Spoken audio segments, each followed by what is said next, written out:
comunes en la consulta ginecológica. Obviamente, toda paciente con amenorrea secundaria, pues lo primero que tenemos que hacer es descartar un embarazo.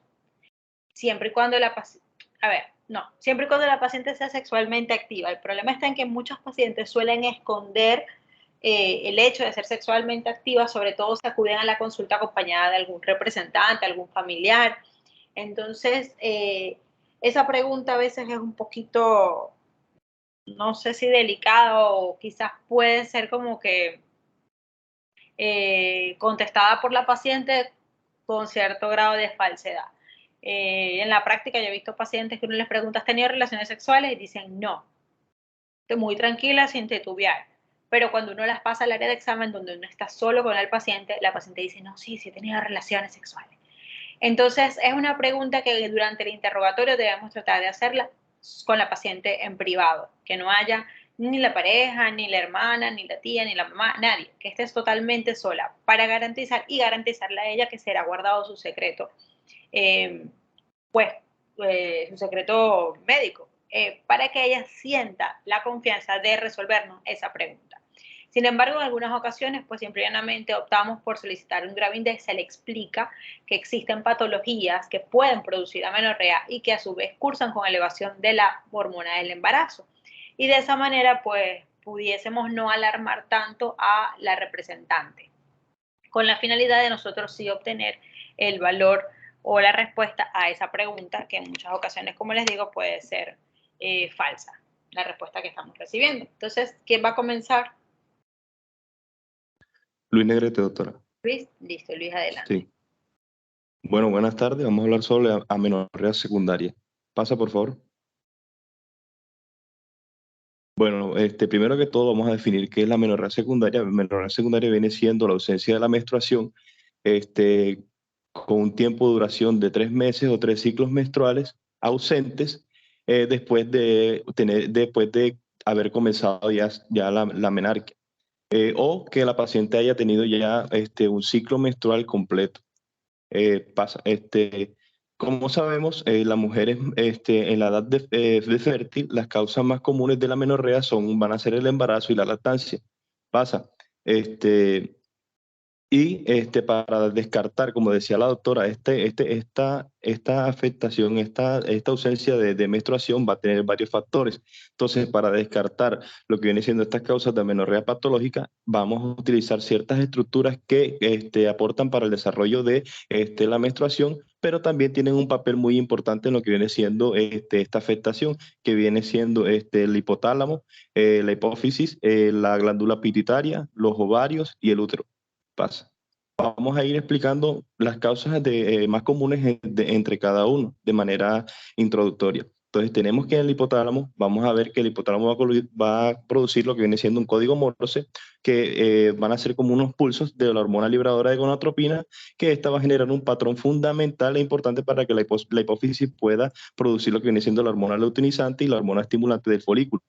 Estas dos hormonas van a generar un cambio en las señales en las señales que genera la hormona liberadora de gonadotropina desde el hipotálamo hasta la hipófisis, que va a progresar a una interrupción de la comunicación, provocando una baja secreción de la gonadotropina y la menorrea secundaria. Esta menorrea secundaria, que es producida por este problema que estoy mencionando ahora, puede ser prolongada y puede tener una duración de al menos 6 meses. Entonces también se puede presentar una triada llamada la triada de la atleta femenina, que se va a componer de lo que viene siendo disfunción menstrual, baja energía, difusión de la densidad ósea, porque sabemos que estas pacientes que tienen una amenorrea hipotalámica funcional, estas van a estar hipoestrogénicas. Por lo tanto, esto va a complicar lo que viene siendo la salud ósea. ¿Pasa? Entonces, también tenemos lo que viene siendo la glándula pituitaria, que esta, como sabemos, responde a la señalización de la hormona liberadora de gonadotropina para poder producir el LH y el FSH. Sabemos, esta también se va a encontrar afectada por varios componentes que podemos encontrar, lo más común que va a ser la hiperprolactinemia, que sabemos que esta puede ser causada por algunos alimentos, por algunos medicamentos, disculpen, por algunos medicamentos. Entonces se le debe hacer a la paciente una exhaustiva investigación del historial médico, la historia clínica, preguntarle qué medicamento está tomando para ver si la causa de este aumento de la prolactina es causada por esos medicamentos. También puede ser aumentada por la estimulación del pezón, o sea, la succión.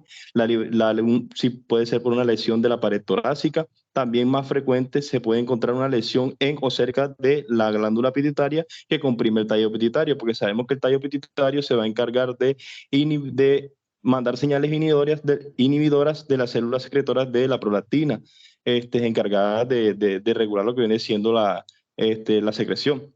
Entonces, si este tallo pituitario se va a encontrar comprimido, va a haber una inhibición de la inhibición de la secreción de prolactina. Por lo tanto, la glándula pituitaria va a aumentar esa secreción de prolactina y esto es causado más comúnmente por un adenoma hipoficiario. También tenemos que una de las causas puede ser de amenorrea, puede ser el infarto pituitario, que genera una pérdida parcial o total de la secreción de las hormonas y esto generando una deficiencia endocrina, provocando lo que viene siendo hipogonadismo, hipogonadotrópico, hipotiroidismo secundario o insuficiencia renal, suprarrenal secundaria. Pasa. Bueno, aquí podemos ver algunos medicamentos que pueden causar el aumento de la prolactina. Podemos ver aquí la cimetidina, metoclopramida, metildopa. También podemos encontrar otros acá, a mano derecha, podemos encontrar los corticoides, ácido vapórico, uso de algunos opioides, uso crónico de opioides y verapamilo. Pasa. Bueno, enfocándonos en ovarios, vamos a ver que estas pacientes que tienen una pérdida de la función ovárica antes de los 40 años, estas pacientes se les puede clasificar como una insuficiencia ovárica primaria espontánea. Esta se va a caracterizar por el cese permanente de la ovulación y la menstruación, y esto ya puede ser idiopático o puede ser causado por una cirugía, puede ser causado por una quimioterapia previa o ya sea por un trastorno autoinmune. Esto se va a caracterizar por tener la FSH que se va a encontrar elevada a más de 30 a 40 unidades internacionales sobre el litro y el estradiol generalmente por debajo de 30 picogramos sobre mililitro. También podemos encontrar que las causas de insuficiencia ovárica primaria espontánea puede ser el síndrome de Turner, el síndrome de X frágil, radiación en la pelvis, antecedentes de paperas o citomegalovirus. Se pueden encontrar síntomas como de disminución de los niveles de estrógeno, como sofocos, sudores nocturnos, sequedad vaginal.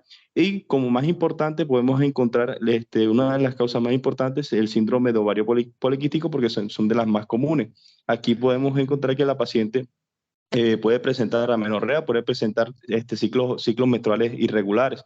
También se puede presentar con signos de hirsutismo, se puede presentar con alopecia, o sea, pérdida de caída del cabello, se puede presentar con acné.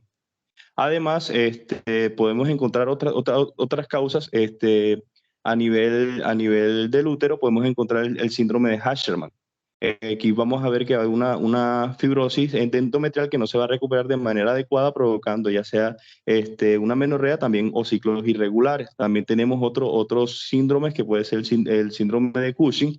Aquí básicamente lo que va a haber es que esto va a ser resultado de una secreción excesiva de cortisol de manera endógena o por medio de dosis altas de glucocorticoides, o sea, ingerir estos medicamentos de manera exógena. Esto puede generar también que haya una ausencia del periodo menstrual o también periodos irregulares. También se puede presentar con este síndrome de Cushing se puede presentar con un aumento de peso inexplicable, estrías moradas, diabetes mellitus, hipertensión, plétora facial. Se puede presentar también el signo de joroba de búfalo, que es un desarrollo de almohadilla en la grasa dorso-cervical, también con los signos de hirsutismo, acné, etc. Pasa. Bueno, entonces vamos a hablar ahora sí, uno de las causas más comunes de la amenorrea secundaria, que va a ser la hiperprolactinemia. Entonces, para poder definir la hiperprolactinemia, vamos a hablar sobre, primero voy a definir lo que viene siendo la prolactina. Sabemos que la prolactina va a ser una hormona sintetizada por la hipófisis, que esta se va a estar compuesta por 198 aminoácidos. Esta se va a encargar de regular lo que viene siendo el inicio y el mantenimiento de la lactancia. Entonces, ¿qué vendría siendo la hiperprolactinemia? Esto sería un aumento de la prolactina ya causada por por las causas que anteriormente había mencionado, ya sea causas ováricas, del útero, causas del hipotálamo, causas de la glándula pituitaria. Y también sabemos que puede haber infertilidad y anovulación. Y esto puede afectar por lo general a todas las mujeres de cualquier edad. Pasa. Entonces, epidemiológicamente hablando, este va a ser uno de los trastornos más comunes en el eje hipotalámico hipoficiario. Va a ser responsable del 20 al 25% de los casos de amenorrea secundaria. También es más frecuente en mujeres entre 20 y 50 años de edad, y aquellas pacientes, se dice que después de los 50 años, esa frecuencia es igual tanto en hombres como en mujeres. Y la prevalencia de la hiperprolactinemia se da en 9% en mujeres con amenorrea, un 25% con mujeres con galactorrea, un 70% en pacientes con amenorrea y galactorrea, y un 5% en hombres con disfunción eréctil o infertilidad. Infertilidad. Pues.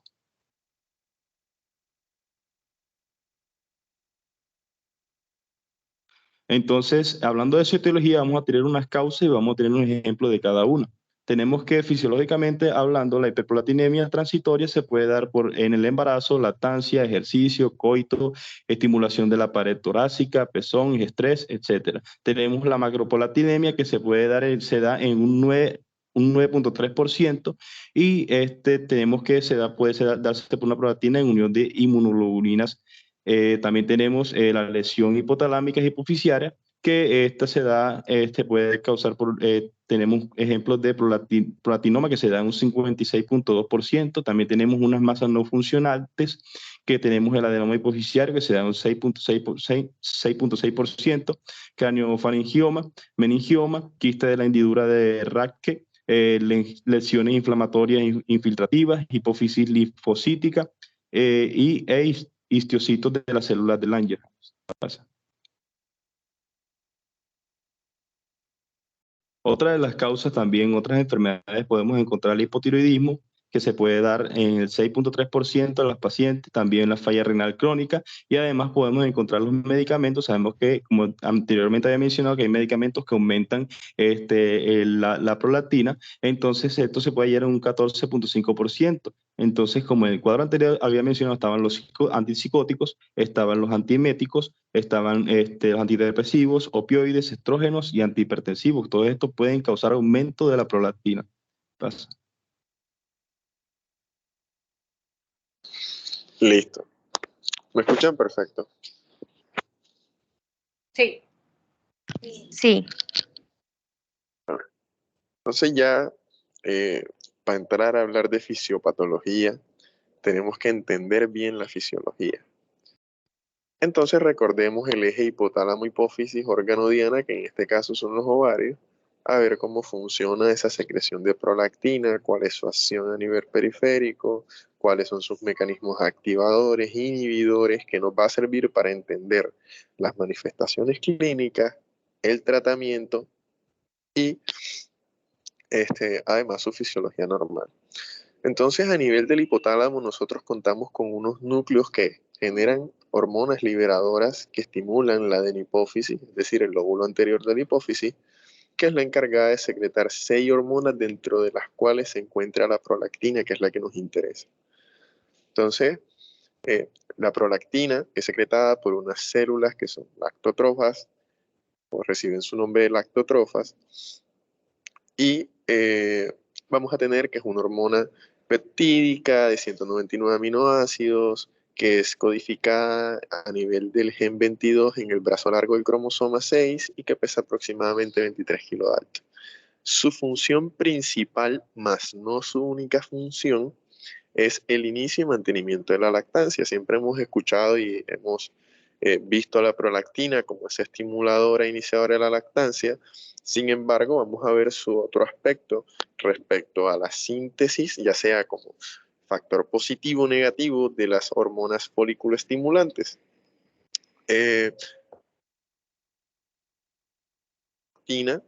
No tiene una secreción muy seguida, sino que tiene algo que vamos a escuchar hoy mucho, que son pulsiones de secreción.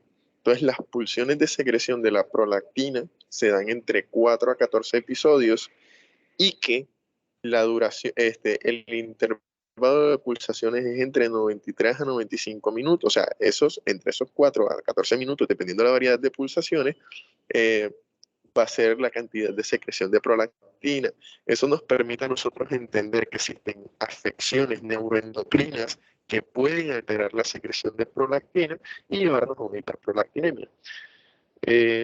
Su vida media es de 14 minutos y existen situaciones especiales donde la prolactina tiene una concentración sérica aumentada, a diferencia de lo que fisiológicamente es normal.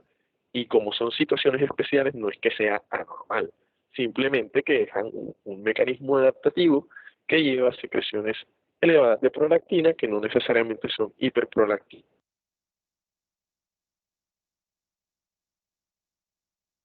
De las células que se encuentran en la adenopófisis que pueden predisponer a una hiperprolactinemia. Entonces, partiendo de allí, hay 3 situaciones en la vida natural de una mujer que está en su edad fértil, que no ha sido gestante nunca, una mujer gestante y la fase del puerperio. Entonces son como las 3 principales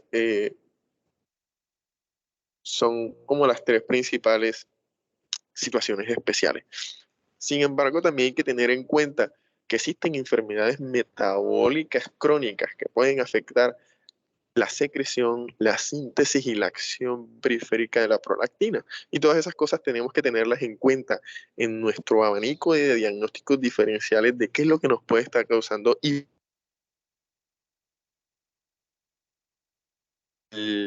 la prevalencia epidemiológica de la incidencia de las afecciones más frecuentes.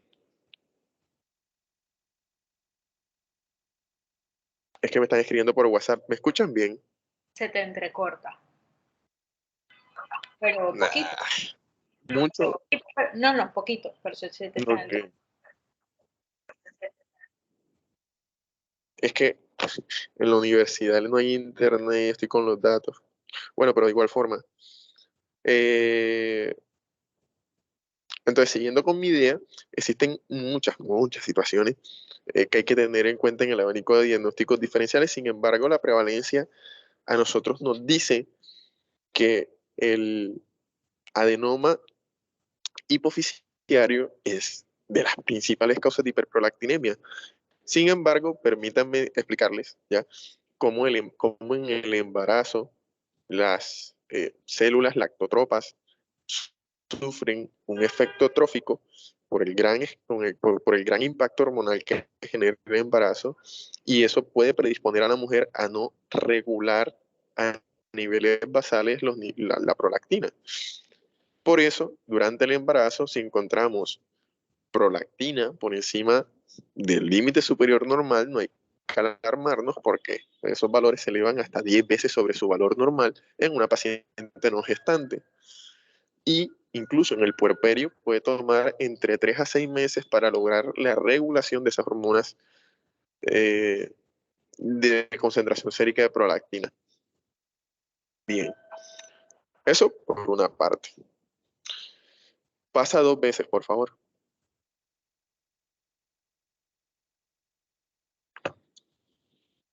Listo. Entonces, a nosotros nos dicen, esto depende del laboratorio.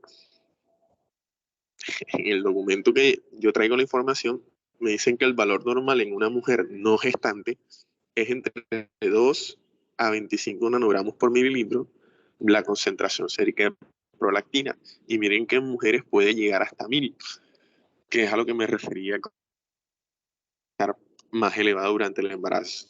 Entonces existen factores que aumentan la prolactina y disminuyen la prolactina. No me quiero detener a explicar molecularmente cómo cada uno lo realiza, simplemente lo haré en los casos específicos como la dopamina, cuando estemos hablando del tratamiento, porque a nosotros nos dicen, utilicen antagonistas de la dopamina. Agonistas de la dopamina, ¿qué digo? Entonces, si nosotros entendemos que un agonista de la dopamina mimetiza su acción, es decir, disminuir la concentración de prolactina, entonces yo entiendo que es un medicamento que me va a ayudar a regular la concentración sérica de la misma, ¿ya? Y existen situaciones fisiológicas y iatrogénicas que lastimosamente pueden llevar a hiperprolactinemia, como el compañero bien estaba mencionando anteriormente, que es el caso de los medicamentos antipsicóticos, porque los medicamentos antipsicóticos inhiben a la dopamina, y si yo inhibo a un inhibidor, estoy generando un efecto activador. Es un juego de palabras, doble negación o una afirmación. Es decir, si yo inhibo a la dopamina y la dopamina inhibe la secreción de prolactina, estoy aumentando la concentración sérica de prolactina. Y ese es el motivo por el cual estos antipsicóticos tenemos que tener cuidados en la historia clínica de ver cuáles son, y ni siquiera el cambio medicamentoso lo realiza uno. Eso se hace en un trabajo interdisciplinario con psiquiatría. De igual forma, más adelante vamos entendiendo esas cosas. Y, por ejemplo, el 17-beta-estradiol, que es importantísimo, genera también aumento de la concentración de prolactina sérica. El ejercicio, el estrés, la cirugía, incluso recomendaciones de cómo se debe tomar la muestra sérica en el paciente para no generar una activación neurohumoral que me aumente las concentraciones de prolactina sérica y me dé un falso negativo. Entonces son cosas que hay que ir teniendo en cuenta. Pasa a la siguiente, porfa.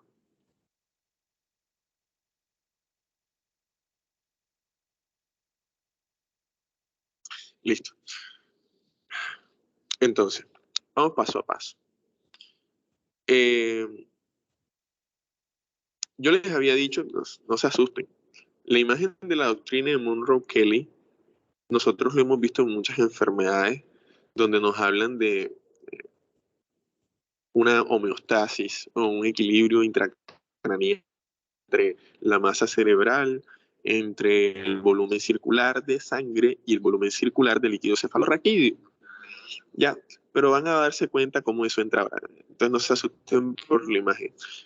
Por ahora entendamos que yo les había hablado de un efecto de función principal de la prolactina como estimulador de la lactancia, pero no les había hablado de su acción que nos lleva a hiperandrogenismo y que de pronto en síndrome ovario poliquístico lo vamos a entender un poco mejor. Pero el aumento de la secreción de prolactina a través de un mecanismo contrarregulador disminuye la secreción de hormona liberadora de gonadotropina. Y la hormona liberadora de gonadotropina es la hormona que viene del hipotálamo hacia la adenohipófisis para la secreción de LH y FSH. Eso quiere decir que si yo tengo secreciones elevadas de prolactina, mis concentraciones séricas de hormonas folículo estimulantes van a estar disminuidas. Entonces, como estas hormonas folículo estimulantes no van a tener su acción a nivel de su órgano diana, las concentraciones de progesterona, estradiol y testosterona van a estar disminuidas. Y eso es lo que nos lleva a las manifestaciones clínicas de la paciente. Es decir, si yo no tengo una hormona folículo estimulante que estimule la luteinizante para estimular el ciclo ovulatorio normal, yo voy a tener una paciente que me va a hacer infertilidad, que me va a manifestar oligomenorrea, menorrea, galactorrea en la parte de las mamas, incluso osteopenia, que son dentro de las manifestaciones, a veces el espectro clínico más diciente de poder pensar en hiperprolactinemia, que no debe ser nuestra única opción en ese diagnóstico diferencial, pero que sí nos debe hacer pensar en la misma. Entonces recordemos que cuando estamos hablando de amenorreas secundarias, son pacientes que ya tuvieron ciclos ovulatorios previos, es decir, que ya han menstruado, ya tuvieron su menarquia, diferente a la clase anterior, eran pacientes que nunca habían desarrollado su primera menstruación. Entonces, si yo tengo una paciente que llega a mi consulta y me dice que tiene más de 3 meses, que no tiene, que no le llega la menstruación, hay que abrir el ojo. Dentro de los diagnósticos principales que debemos pensar en amenorreas secundarias está la hiperprolactinemia y el síndrome ovario poliquístico. Por eso es que estamos hablando aquí de esto. Entonces, si yo pienso en hiperprolactinemia, yo debo comenzar a cuestionar muchas cosas, ¿ya? Además de hacer el descarte de las pruebas de embarazo que ya la profesora comentó anteriormente. Hay otras manifestaciones clínicas que en sí son frecuentes. Son frecuentes por la incidencia de la enfermedad que lo genera. Y estoy hablando de los adenomas hipofisiarios, que tienen una gran prevalencia, y esa gran prevalencia hace que esas manifestaciones clínicas no sean tan raras. Entonces, por eso es que yo les traigo la doctrina de Monroe-Kelly, porque yo entiendo que existe un equilibrio entre la masa cerebral, el volumen circular y el volumen de líquido cefalorraquídeo. Que si existe alguna masa adicional que me cambie el volumen intracerebral, algo va a tener que correr. Bueno, si yo tengo un vaso rebasado y le echo más agua, obviamente se va a rebosar el vaso, se va a botar el agua. Pero como estamos en una cavidad que es cerrada como el cráneo, entonces comienza a haber presiones sobre los vasos circulatorios, comienza a haber acumulación de líquido cefalorraquídeo o comienza a haber alteraciones neurológicas por presión de la masa encefálica. Y entonces eso se llama efecto de masa, que genera el adenoma hipofisiario, que si bien es más disidente o más específico en los macroadenomas, también puede presentarse en microadenomas. ¿Cuáles son estas manifestaciones clínicas? Ahorita se me olvidó mencionarle, pero si ustedes se dieron cuenta y se acuerdan pues de la anatomía, hay partes ya de los nervios ópticos de la visión que pasan cerca de la glándula hipofisiaria.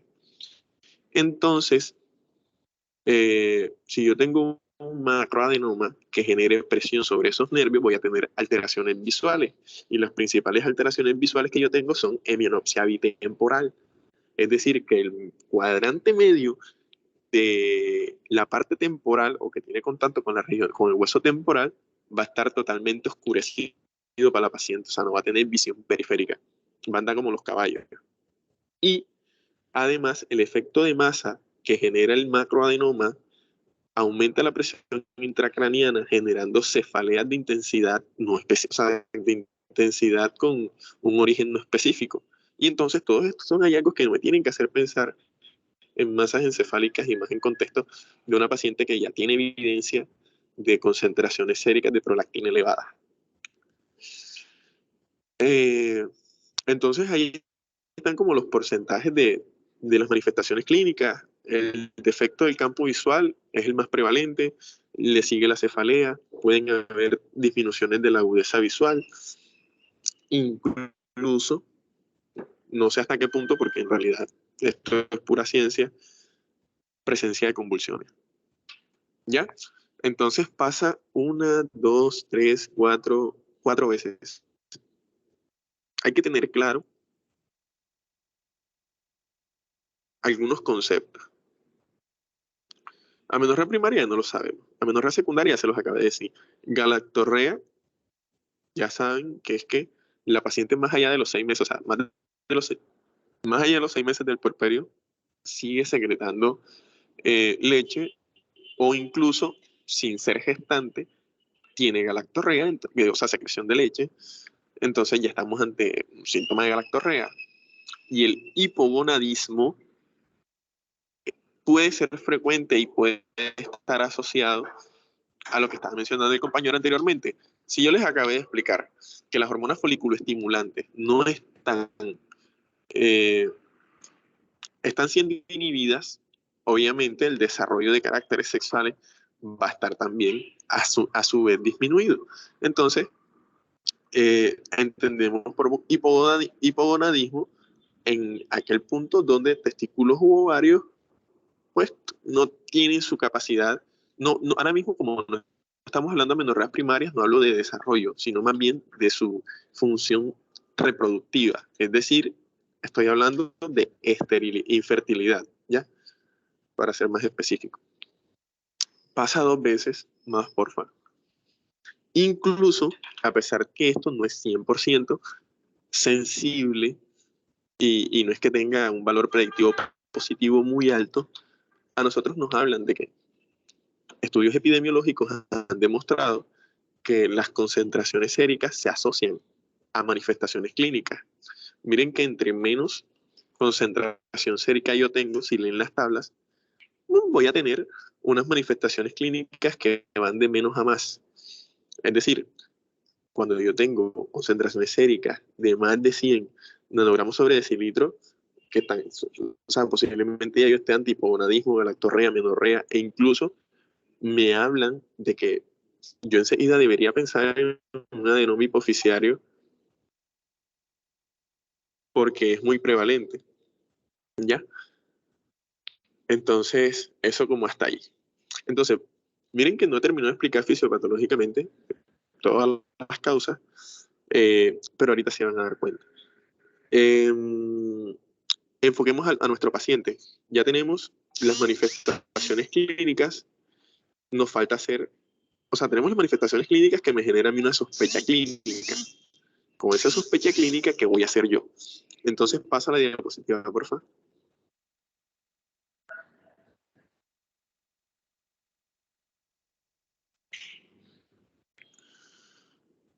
Entonces, miren, el diagnóstico tiene 3 fases: la clínica, el laboratorio y las imágenes. Clínicamente, paciente con amenorrea, galactorrea, alteraciones visuales, cefaleas que no se explican. Ok, yo pienso, puede tener una hiperprolactinemia. Dentro de mi batería de exámenes, yo mando prolactina sérica. Si mi prolactina sérica está elevada por encima del límite superior normal y yo evidencio la hiperprolactinemia, confirmo mi diagnóstico. Pero yo al confirmar mi diagnóstico tengo que individualizar a mi paciente para poder tomar conductas. ¿Cuál va a ser mi conducta? Voy a estudiar un adenoma hipoficiario, voy a buscar que me estén generando la hiperprolactinemia, ya sean fisiológicas, iatrogénicas o de enfermedades metabólicas crónicas que no están optimizadas y me están generando hiperprolactinemia. Entonces hay muchos aspectos aquí endocrinos que hay que mirar. Entonces yo sospecho, confirmo mi diagnóstico, individualizo a mi paciente y hago mi manejo. ¿Ya? Lastimosamente, obviamente, yo tengo una paciente con hiperprolactinemia, voy a intentar optimizar sus valores, o sea, optimizarlo a valores basales, la prolactina sérica, y en el transcurso voy buscando la causa. O sea, siempre es un proceso dinámico. Entonces, pasa, porfa. No, pero espérate. No, todas no. Vamos una por una. Pues ya voy a meter un poquito más de acelerador a la vaina. Hay muchas recomendaciones, ¿ya? Tengo una guía mexicana que encontré porque colombiana no la encontré, donde dan muchas recomendaciones que me parecieron coherentes y las traje a colación. Entonces, en el abordaje de mi paciente con hiperprolactinemia, yo tengo que hacer una historia clínica detallada de sus antecedentes. Aquí son importantes todos: quirúrgicos, farmacológicos, patológicos, no patológicos, todos influyen en la alteración de la secreción neuroendocrina de prolactina, porque todos a través de muchos mecanismos pueden elevar la secreción de prolactina. Entonces, de inicio, yo realizo una evaluación actual de mi paciente con sus síntomas, ¿ya? Y yo tengo el examen físico, donde busco hallazgos que me puedan hacer pensar a mí de una hiperprolactinemia por una patología crónica, o busco hallazgos clínicos de hiperprolactinemia que mencionamos ahorita, hipogonadismo. Entonces miro a ver si la mama está lactando, miro a ver si todos sus caracteres sexuales están bien distribuidos, están acordes a su edad. Entonces, todo eso allí. Y de paso, los antecedentes son muy importantes porque la prevalencia de hiperprolactinemia en pacientes con antipsicóticos no está baja. Hay que tenerla muy en cuenta. Y a partir de allí, tomar una conducta, que no sé si la digo ahora más adelante. Se me olvidó el orden, pero de igual forma se los voy a mencionar ahora. Interdisciplinarmente uno trabaja con el psiquiatra en estos casos. Pacientes, nosotros no podemos hacerle modificación del tratamiento porque no es nuestra área. Hacemos una nota bien específica donde indiquemos que la paciente, por cuestiones metabólicas, tiene hiperprolactinemia iatrogénica causada secundaria el antipsicótico que está utilizando, a ver que por favor qué correcciones se pueden hacer, si suspender ese medicamento, si bajar la dosis, si cambiarlo por otro que produzca menos efectos neuroendocrinos, para poder así optimizar los valores de prolactina en nuestra paciente. Lo otro pasa 2 veces, son la evaluación integral. O sea, yo no solamente voy a mandar prolactina sérica, porque yo la primera vez que me encuentro, inmediatamente, función hepática, función renal, función tiroidea, o sea, todas las causas, por eso yo les hablo de neuroendocrinas. Porque, por ponerles un ejemplo, en la insuficiencia renal, o sea, pacientes con enfermedad renal crónica, muy posiblemente con tasas de filtración glomerular menor a 30, el metabolismo, o sea, el desecho de la prolactina va a estar disminuido, es decir, que va a tener una mayor vida de actividad metabólica, que eso induce hiperprolactinemia.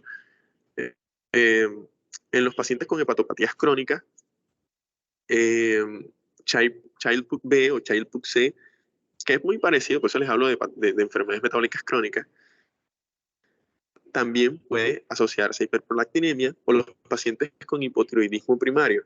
Y es que hay que entender que las hormonas tiroideas, como son activadoras metabólicas, ellas también inducen a la activación o sea, el hipotiroidismo, o sea, porque hay 2 afecciones tiroideas, hipotiroidismo y hipertiroidismo. En el hipotiroidismo, o sea, primero les explico lo fisiológico para que me entiendan. La hormona liberadora, o sea, la tirotropina, tiene un feedback negativo a nivel de los núcleos que generan las pulsaciones de secreción de hormonas lactotropas. Entonces, el feedback, como es negativo, es decir, inhibe la secreción de prolactina. En el hipotiroidismo, yo voy a tener disminución, dependiendo, hablando de hipotiroidismo primario, es decir, que la afección es tiroidea y no central, porque ahí cambiaría la cosa. En el hipotiroidismo primario, la tirotropina está disminuida. ¿Y qué sucede? Que no hay inhibición de la secreción de prolactina, es decir, que hay mayor concentración sérica de prolactina, o sea, de hormona liberadora de prolactina, que eso aumentaría la secreción de prolactina. Entonces, si estas enfermedades, como la enfermedad renal crónica, que incluso ya es una enfermedad no reversible, ya allí sí habría que dar medicamento directamente, pero enfermedades como el hipotiroidismo primario, que es manejable, optimizable, no se mejora, va a persistir la causa de la hiperprolactina. Ya, entonces todas estas enfermedades concomitantes hay que optimizarlas para poder llegar a valores basales óptimos de prolactina. Pasa, porfa, una vez. Y aquí está la recomendación que estaba diciendo la profesora. A toda paciente con hiperprolactinemia hay que realizarle una prueba obligatoria de embarazo. Por las mismas causas que mencionó la profe. No tengo más nada que agregarle a eso. Pasa 4 veces. Entonces, mujeres que yo tenga hallazgos clínicos de amenorrea, galactorrea, infertilidad y hipogonadismo, hay que mandar prolactina sérica.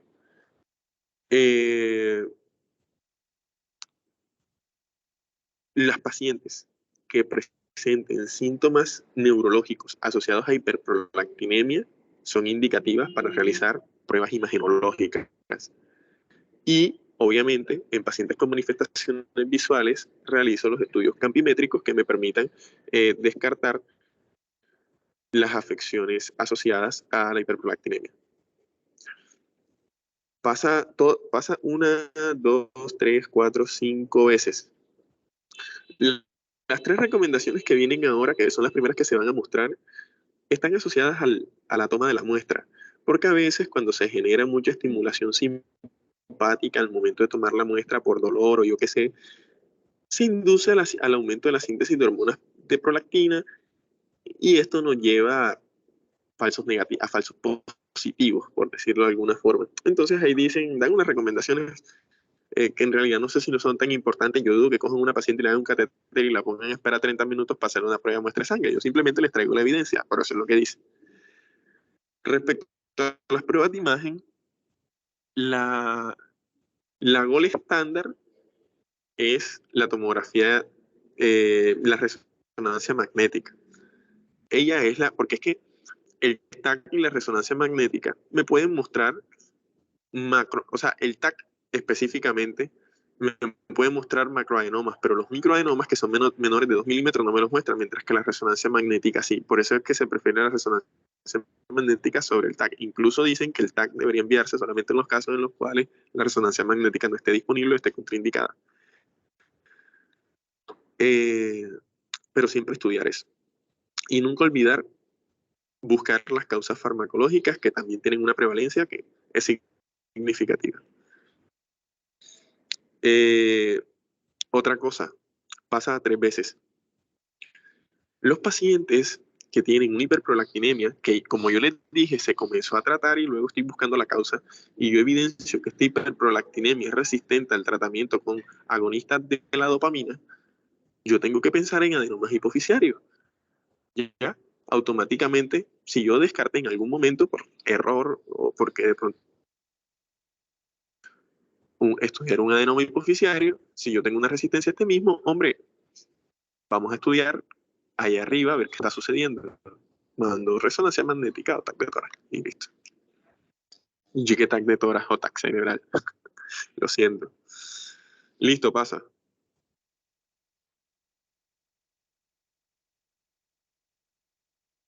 Entonces, me adelanto un poquito, esto es un poco de lo mismo. Si hice ya el diagnóstico, entonces, ¿qué sigue?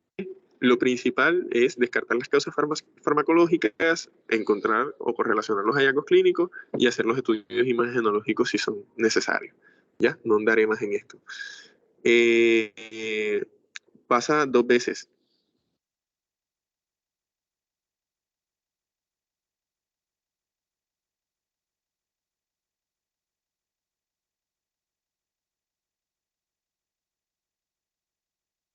Pasa 2 veces. Ese trichelito que ustedes vieron ahí era derivar endocrinología, pero yo no sé hasta qué punto. Esa de pronto es una de mis preguntas ahorita al final, porque la hiperprolactinemia, a pesar de que la ve ginecología, en realidad muchas de las conductas las hace endocrinología, incluso los intervencionistas, pero más adelante pregunto eso. Pasa.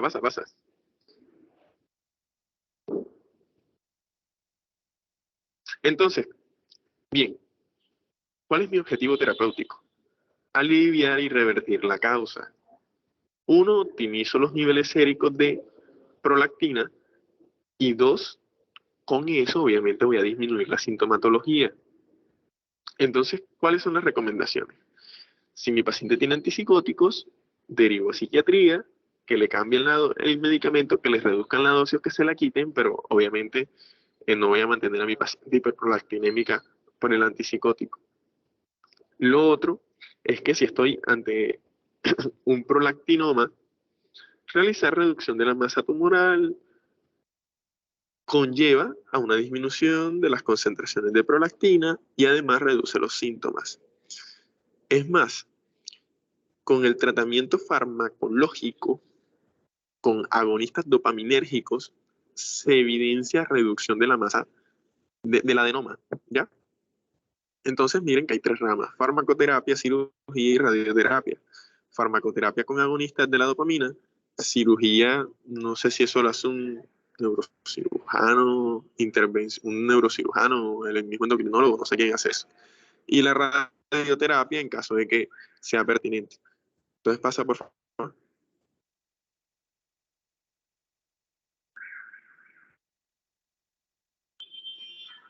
Entonces, miren, aquí hay que detenernos.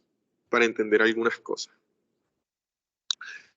La prolactina, ya, ahora sí para especificarles su acción sexual, necesito que miren la imagen de la izquierda. La prolactina tiene receptores periféricos, ¿sí? Que son transmembrana, que tienen unos dominios y que son segundos mensajeros. No sé si ustedes se dan cuenta que hay unas vías allí, llamquinasa, es que no alcanzo a ver, llamquinasa, STAT, que los STAT son como, eso tiene un nombre en inglés, que son activadores de la transcripción celular. Entonces, eso es un ciclo que hace la activación de la prolactina. Pero para poder entender qué hacen los agonistas dopaminérgicos,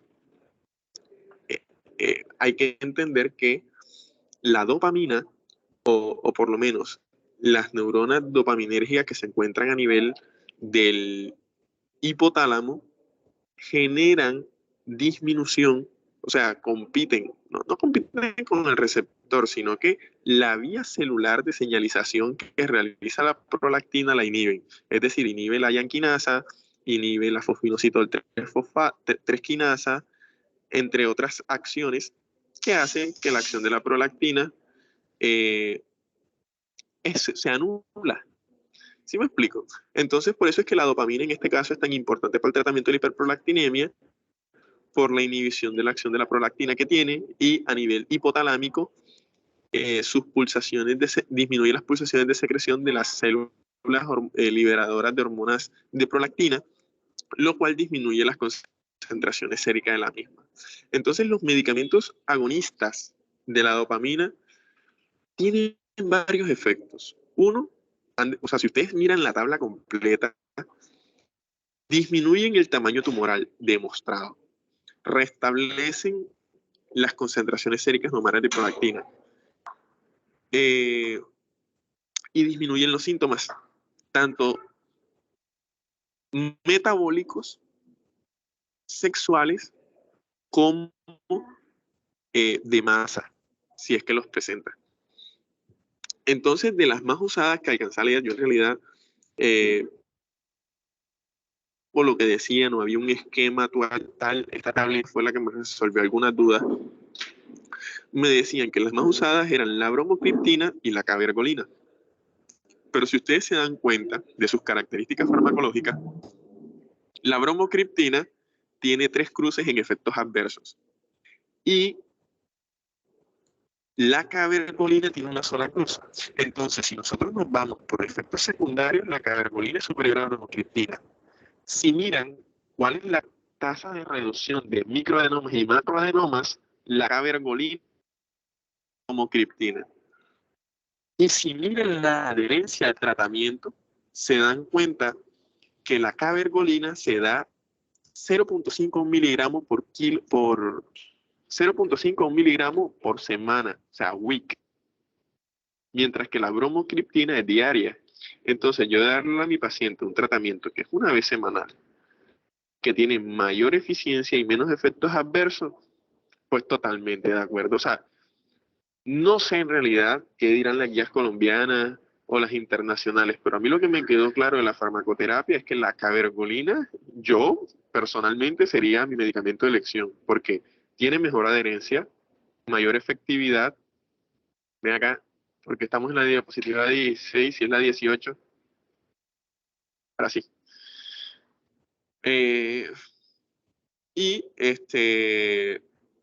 Entonces esas serían mis razones personales por las cuales haría con cabergolina el tratamiento. Ahora, la pregunta del millón. ¿Eso es para toda la vida o no es para toda la vida?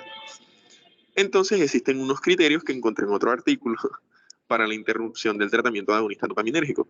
Si yo tengo más de 2 años con el tratamiento, donde tengo valores basales normales de prolactina, yo puedo terminar el tratamiento sin ningún problema, o sea, interrumpirlo. Si tengo más del 50 que tenía antes, también puedo quitarlo. Ahora, una de las cosas que tienen estos fármacos y el miedo es el tratamiento en pacientes gestantes, porque en el primer trimestre antes había muchos estudios de teratogénesis, incluso los incluían dentro de fármacos de riesgo B. Entonces, según lo que leí, el, el riesgo, cada vez hay más estudios clínicos que evidencian que que es más el beneficio que el riesgo de dar el tratamiento durante este periodo de la gestación. Ahora, cuando yo no puedo retirar mi tratamiento, lo contrario, si yo tengo más de 2 años que no tengo mi paciente en meta, yo no puedo suspender el tratamiento. Si yo evidencio que la masa en vez de reducirse se aumenta, incluso ya tendría que buscar opciones interdisciplinarias como intentar reseccionar o quirúrgicamente, claro, o radioterapia de esa masa, a ver si disminuyo eso y con eso llego a concentraciones óptimas de mis concentraciones de prolactina. ¿Ya? Listo. Entonces, hasta ahí. Pasa, porfa. Lo de cirugía, o sea, la cirugía y la radioterapia es como una especialidad aparte de ginecología. De pronto por eso no me meto tanto por allí. Lo que sí está claro es que los macroadenomas, siempre y cuando se vean evidenciada la disminución de su tamaño con el tratamiento agonista dopaminérgico, no hay necesidad de intervenirlos, pero caso funcione, entonces sí toca intervenirlos. Incluso hay unas indicaciones de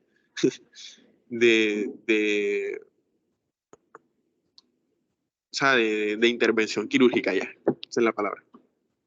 Pasa, porfa. No ando tanto en esto porque es otra especialidad. Y la radioterapia es la misma vaina. ¿Saben? Incluso ni siquiera sé cuál es la diferencia entre cuándo es quirúrgico y cuándo es radioterapia. Me imagino que eso se individualiza en el paciente dependiendo del riesgo, de la intervención, del cirujano, del especialista que lo esté tratando, ¿ya? Pero la radioterapia tiene las mismas indicaciones. De hecho, pacientes que no mejoran con el tratamiento dopaminérgico, de agonista dopaminérgico, está indicada la radioterapia, ¿ya? Porque la radioterapia tiene evidencia de eh, eh, tiene evidencia de que genera disminución del tamaño de la masa ya. Listo. Entonces, eso fue hiperprolactinemia. Ahora vamos a hablar de síndrome de ovario poliquístico. Pasa, porfa.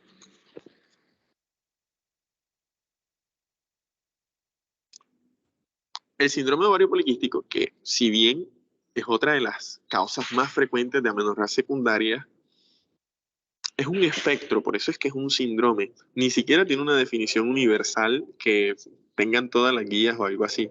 Se basa más en criterios diagnósticos para poder hablar de síndromes de ovario poliquístico. Lo que sí es bien sabido es que el ovario poliquístico genera hiperandrogenismo, disfunción ovulatoria y ovarios poliquísticos. Entonces, el síndrome ovario poliquístico se basa o onda en esa triada, ¿ya? Los primeros criterios que salieron para hablar de ovario poliquístico eran de la INH, es decir, de la National Institute of Health Criteria, pero en el 2003 los criterios de Rotterdam sacaron de uso los criterios de la NI. ¿Por qué? Porque es que si ustedes se dan cuenta en la tabla, hablan de hiperandrogenismo, oligomenorrea o amenorrea y ovarios poliquísticos por diagnóstico ultrasonográfico. Entonces, de pronto para 1990 la ultrasonografía no era el boom, entonces no se hablaba de ovarios poliquísticos. Sin embargo, ahora, para el 2003, hace ya 19 años, ¿cuál 19? Ahora no se suma 20, 19, sí. Sí, no, sí, 19 años. se incluyó la ultrasonografía e incluyeron evidencia ultrasonográfica de ovarios poliquísticos. Entonces esto obviamente ya hizo que entrara dentro de los criterios diagnósticos. Tanto así que si ustedes se dan cuenta, también cambiaron los requerimientos. R significa que se requiere diagnóstico obligatorio. No R o NR es que puede estar o no puede estar presente. Entonces, para poder entender esto, los criterios de Rotterdam tienen que contar con 2 de los 3 criterios diagnósticos. Puede ser el que sea. Es decir, si yo tengo hiperandrogenismo y amenorrea, pero no tengo ovarios poliquísticos, ya hablo de síndrome de ovarios poliquísticos. Si tengo ovarios poliquísticos y amenorrea, pero no tengo el otro, papi, pero espérate que estoy en una exposición, ya me... Entonces, también hablo de síndrome de ovarios poliquísticos. Pero entonces, ¿qué sucede? Que la AES, que es la Androgen Access Society, o la Sociedad de Acceso a Andrógenos, en el 2006 puso algo muy claro y dijo, ok, está bien, pueden que no todos, o sea, que puede que sean 2 de los 3 criterios, pero el criterio de hiperandrogenismo debe ser obligatorio. Es decir, los criterios de la AES nos dicen que yo tengo que tener hiperandrogenismo sí o sí y uno de los otros 2 de los 3 criterios que hay, ¿ya? Para poder hablar de síndrome de ovario poliquístico. Entonces, etiológicamente hay factores genéticos. Pasa la diapositiva, porfa. Deme un momentico que estoy en biblioteca y me mandaron a mover. Qué pena. Ustedes saben cómo es esta universidad. Ay.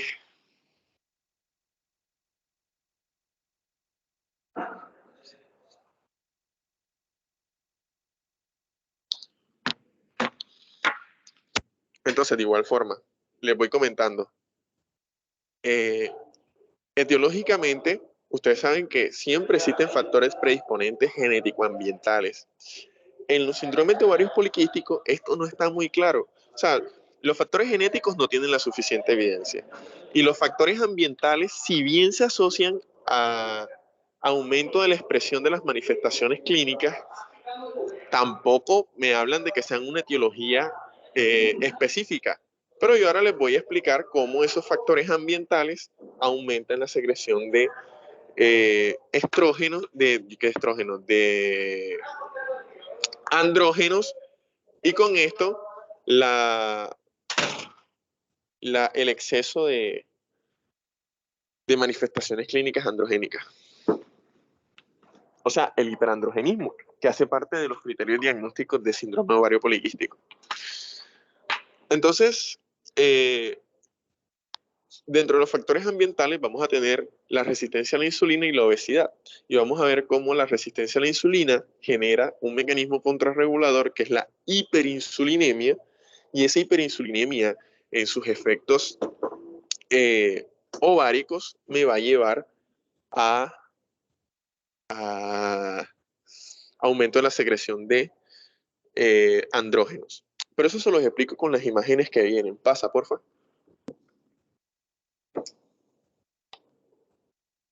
Listo. Esta es la fisiopatología ahora sí. No se asusten, solamente son figuritas. Miren la figura de allá arriba a la derecha. En el centro se encuentra la GnRH, es decir, la hormona liberadora de hormonas,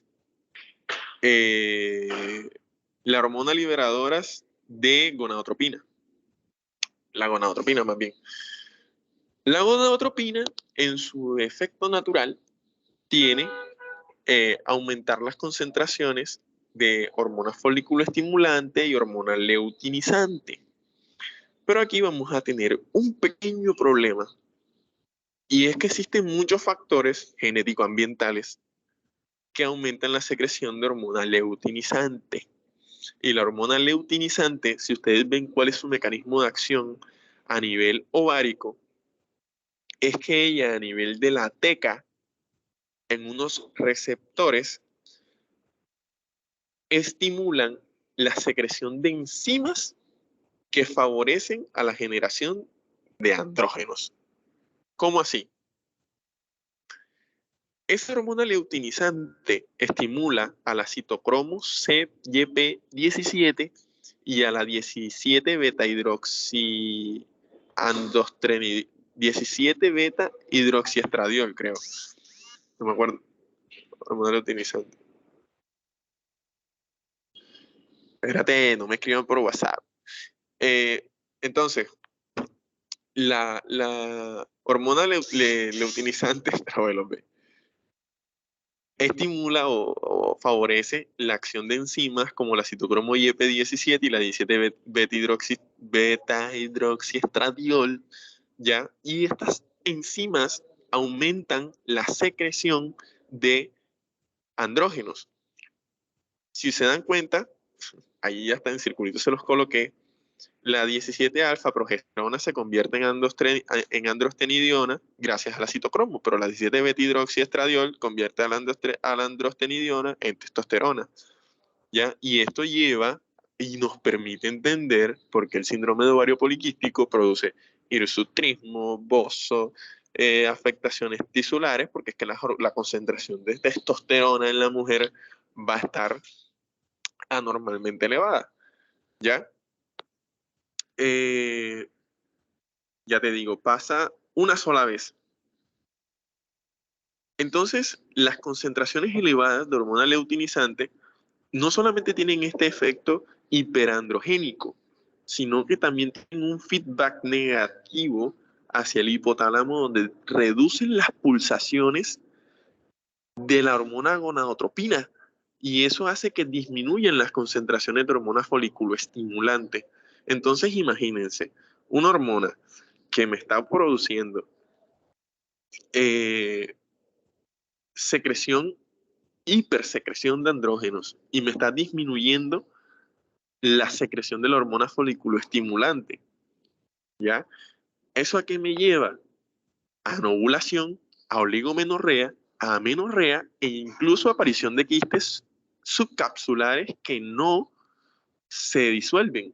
Y eso es lo que me lleva a síndrome ovario poliquístico. Este es como el mecanismo general. Aquí miren que no les mostró una causa etiológica, sino el mecanismo a través del cual sucede. Ahora les voy a mostrar los factores ambientales que más se relacionan con el aumento de la secreción de hormona luteinizante y también el aumento de andrógenos, que se vuelve un círculo vicioso. Entonces pasa a la siguiente, porfa.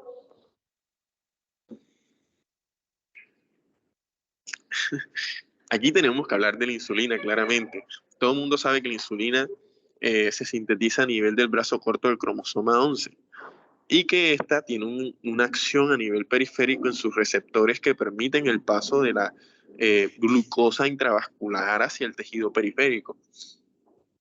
Pero ¿cómo se genera la resistencia a la insulina y cómo la resistencia a la insulina me genera hiperinsulinismo?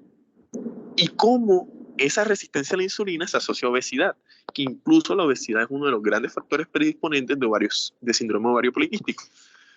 Entonces, también hay que recordar fisiología. Si yo me doy cuenta que el adipocito es una célula que tiene la capacidad de almacenar 8 veces más de su tamaño y que cuando esto sucede en exceso se vuelve un quimiotáctico atrayente de macrófagos que cambian su polaridad de M1 a M2. Es decir, por lo general los macrófagos son antiinflamatorios en su forma M1, pero ellos cambian su polaridad al momento de ir a fagocitar. Es que me volé varias cosas. La obesidad es una enfermedad proinflamatoria de por sí, per se, que se asocia a pacientes que tienen lipiduria, ácidos grasos aumentados en sangre. Esos ácidos grasos se guardan en el adipocito en forma de triacilglicerol.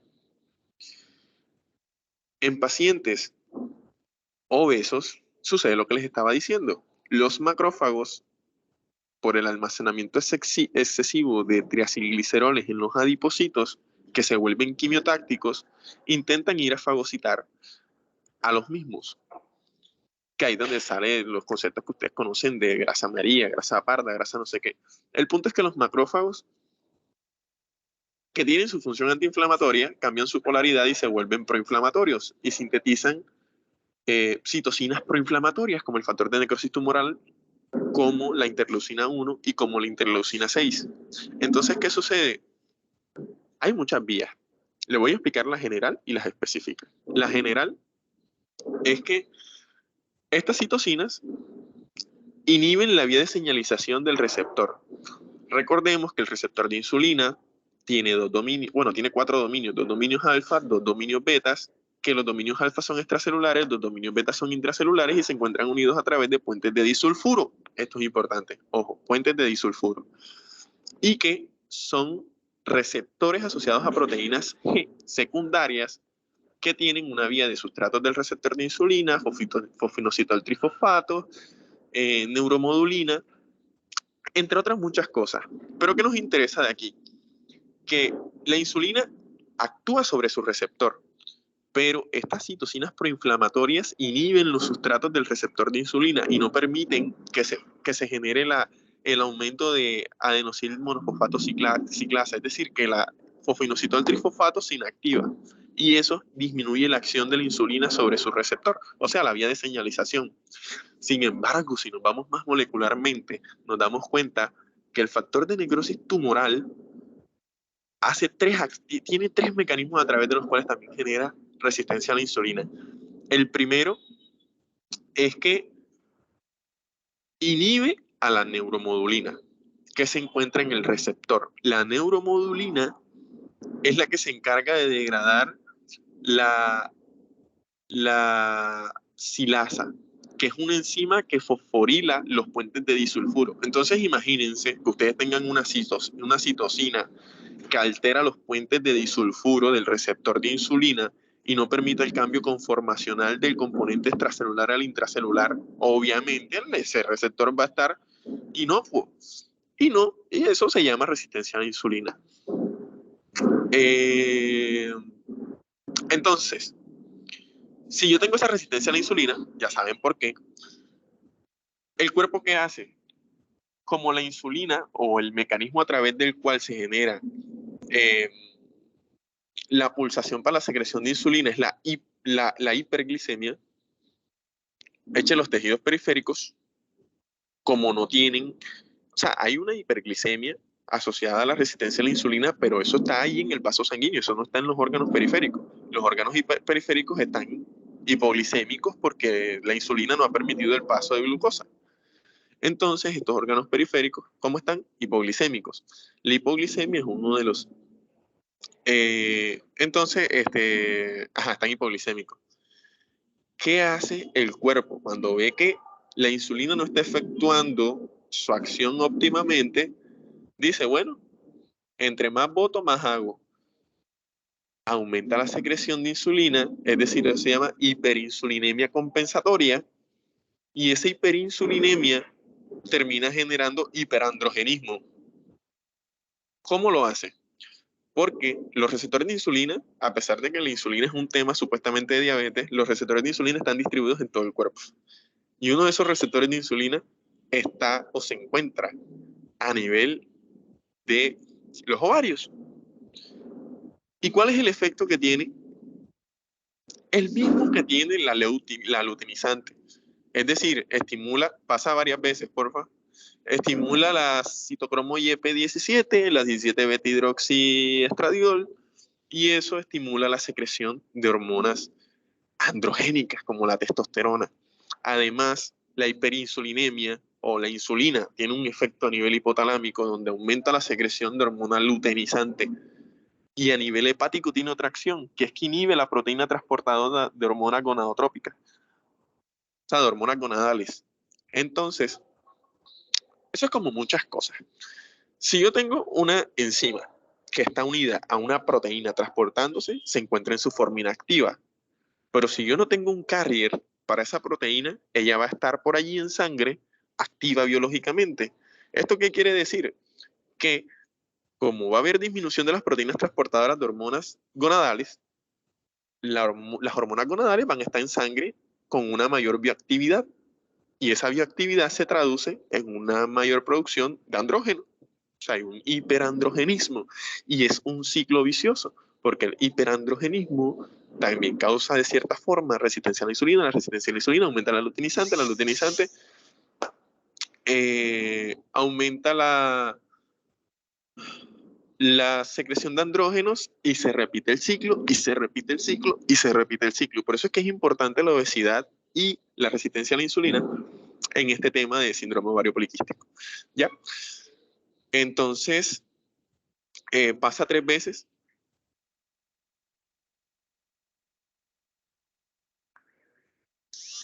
En conclusión, para terminar y resumir ya la fisiopatología, el hiperandrogenismo o la hiperandrogenemia va a causar anovulación, oligomenorrea, aparición de quistes subcapsulares y con ello un desarrollo inadecuado folicular que ecográficamente se evidencia como ovarios poliquísticos. Recuerden los criterios diagnósticos: hiperandrogenismo, amenorrea o oligomenorrea y síndrome y hallazgos imagenológicos de quistes en los ovarios. Bien. Bueno, siguiendo con la explicación, pasa la anterior para explicar la anterior.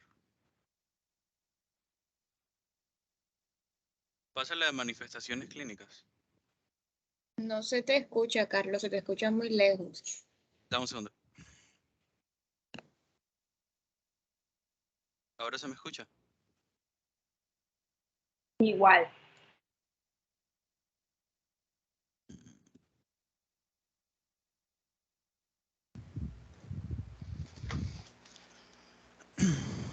¿Listo? Ahora sí. Ok. Bien, eso, lo de manifestaciones clínicas. Bien, para profundizar en esta parte, vamos a tener que las manifestaciones clínicas principales del síndrome de ovario poliquístico van a estar dadas por el hiperandrogenismo y también por las alteraciones propias secundarias a la diabetes. Entonces, vamos a tener que las que están dadas por el hiperandrogenismo van a ser el hirsutismo, el acné y la seborrea. Y esto se va a dar principalmente porque el órgano diana que va a tener como objetivo el hiperandrogenismo va a ser el folículo piloso. Entonces, en este folículo piloso, por acción de la propia testosterona, que va a estar mediada por la 5-alfa reductasa, ellos van a aumentar la producción de sebo. Entonces, esta producción de sebo también, por otro lado, esta va a aumentar la proliferación del estímulo de factores de crecimiento. Entonces, se aumentan los gránulos del queratinocito, se forman placas de queratoma, y estas placas tienen que ser liberadas. Entonces, se forma una descamación folicular. Todo esto que estoy mencionando, esto va a ocurrir en el folículo piloso, y como respuesta a esto va a producir el propio acné, la propia seborrea, que va a ser el mecanismo por el cual esta descamación se va a limpiar. Y el hirsutismo se crea porque al crearse estas placas de queratinocitos se vuelve más grueso el pelo en el folículo piloso. Entonces va a ser un pelo más grueso y va a ser más abundante, ya que se estimula el crecimiento de este pelo. Con respecto a la alopecia androgénica, esta va a estar caracterizada porque va a haber una miniaturización del pelo en la zona frontotemporal delineada en morado, y también porque va a haber una recesión de la línea de la implantación del pelo. Entonces va a estar la persona con una calvicie central, una calvicie a nivel frontotemporal más marcada, va a tener más entradas, por decirlo de alguna manera. Y bien, las propias manifestaciones como explicaba mi compañero, propias de la diabetes, que no son como tal diabetes, sino mediadas por los receptores de insulina. Y entonces va a estar la obesidad y la acantosis nírica. Entonces, lo que pasa aquí es que cuando se produce la hiperinsulinemia compensatoria, que esto se da cuando los receptores detectan que hay unos niveles menores a lo normal de la SHBG, que es la hormona sexual ligadora de la globulina. Entonces, cuando esta hormona está disminuida, y también cuando hay una mayor biodisponibilidad circulante de andrógenos, estos van a servir como un estímulo de la producción de andrógenos, ya sea a nivel adrenal y a nivel ovárico. Y esto es lo que produce la obesidad y la acanthosis nígrica. Esto va a estar unido junto a la activación de los receptores propios de los adipocitos, los cuales van a aumentar la captación de ácidos grasos. Y también tendríamos los propios cambios en el ciclo metabólico, como sería la menorrea y la oligomenorrea. Pasa. Entonces, el diagnóstico, propiamente dicho, va a estar orientado hacia a descartar patologías subyacentes. Entonces, principalmente tenemos como patologías el hiperandrogenismo, los trastornos menstruales y la poliquistosis ovárica. Entonces, la poliquistosis ovárica fue mencionada anteriormente junto con la fisiopatología, ya que esta es una de las patologías a descartar. También tenemos lo que serían las afecciones tiroideas, la hiperprolactinemia y la hiperplasia congénita, y otras patologías subyacentes, las cuales estaban sacadas de la guía JACO, las cuales consideraban como diagnóstico diferencial del SOP lo que serían tumores que secreten andrógenos exógenos, el síndrome de Cushing, la hiperplasia adrenal congénita no clásica, la acromegalia, los efectos de la insulina por defectos genéticos y la menorrea mediada por el hipotálamo primaria. Bien, pasa.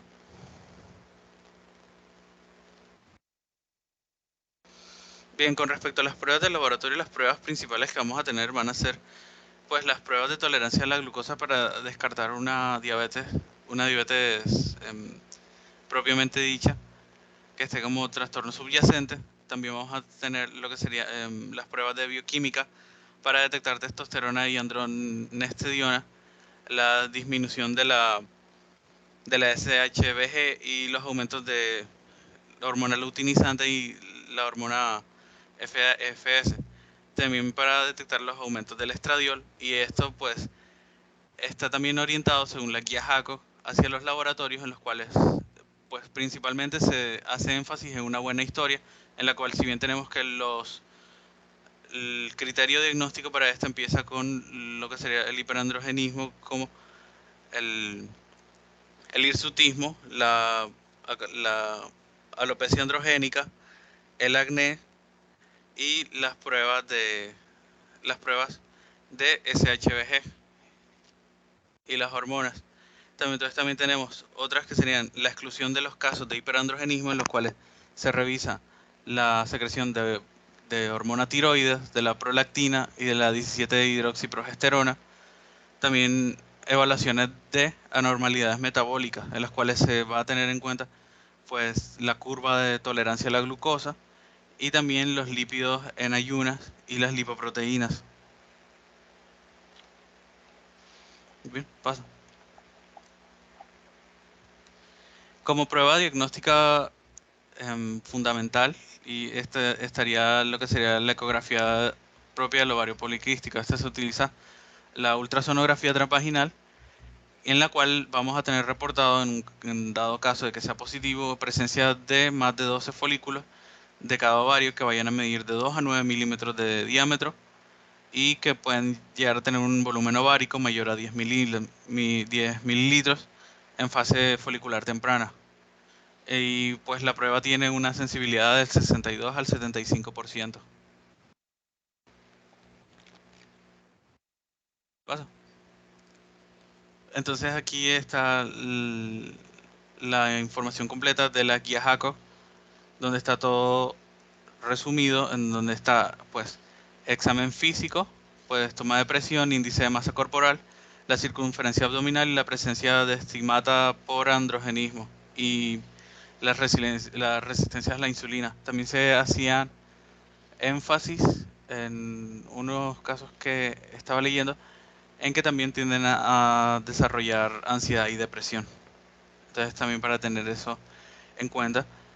Entonces, con respecto a los laboratorios, pues las pruebas bioquímicas, la exclusión de otras causas por androgenismo, revisar pues hormona tiroides, prolactina, la 17 hiperhidroprogesterona, la evaluación de anormalidades metabólicas, el ultrasonido con los criterios diagnósticos y las opciones de los test a considerar como la gonadotropina, la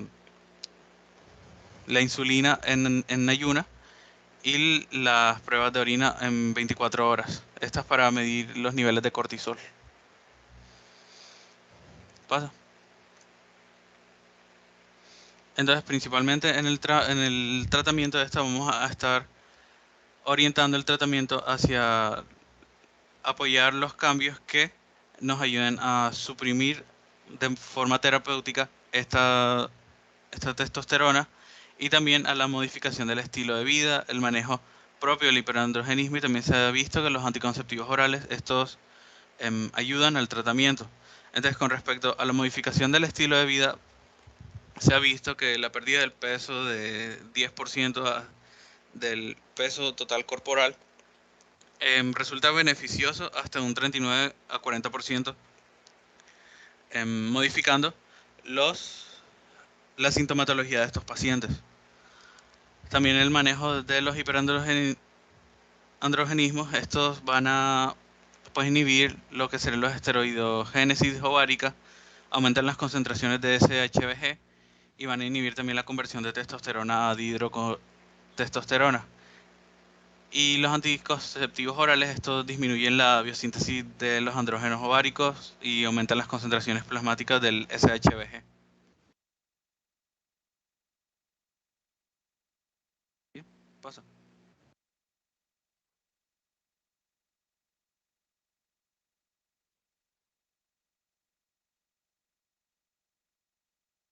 Bien, con respecto a los antiandrógenos, tenemos que principalmente vamos a tener la espironolactona y la finasterida.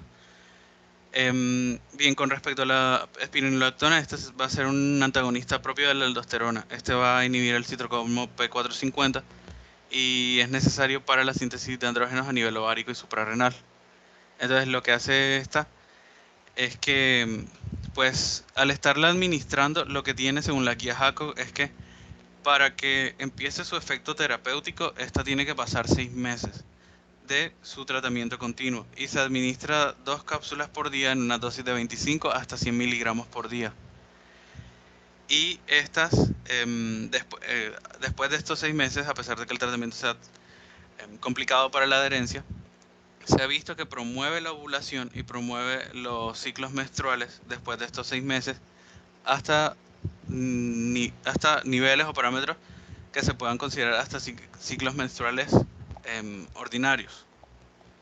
Entonces, la finasterida lo que tiene es que, si bien la finasterida se utiliza para mitigar los efectos adversos del hiperandrogenismo, o sea, la alopecia se utiliza en hombres para tratar la alopecia y para tratar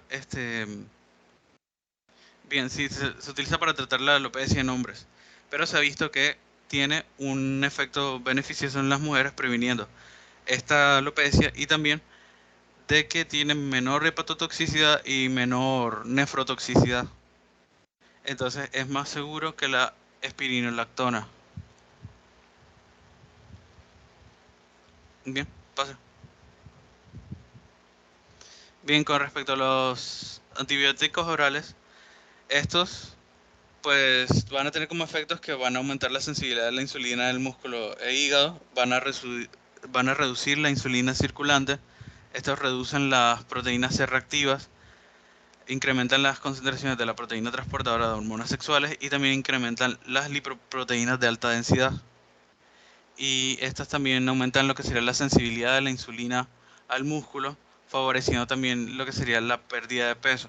Entonces serían como un tratamiento de apoyo. Entonces, con estos 3 medicamentos que están, lo que hay que tener en cuenta con respecto a esto es que estos medicamentos, bueno, excepto los antibióticos orales, son teratógenos. Entonces, si la paciente quiere quedar embarazada, estos medicamentos deben ser suspendidos por lo menos 3 meses antes de intentar quedar embarazada, ya que pues son teratógenos y también se han visto que son muy tienen una tendencia muy grande al lo que sería el desarrollo de malformaciones genitales, sobre todo en fetos masculinos. Bien, pasa. Bien, ya con respecto a la inducción de la ovulación, en el caso de que la paciente pues quiera quedar embarazada, el medicamento más con más estudios y el más indicado es el citrato de clomifeno, que se encuentra a nombre comercial como Mifin. Estos lo que se van a encontrar es que van a bloquear los receptores de estrógenos en la hipófisis y van a producir un aumento de la producción de FSH con el consecuente estímulo en el desarrollo de los folículos. Y esto lo que hace es que induce la ovulación. Entonces, bien, la dosis es de 25 hasta 200 miligramos, pero está indicado en 25 hasta 100 miligramos por vía oral.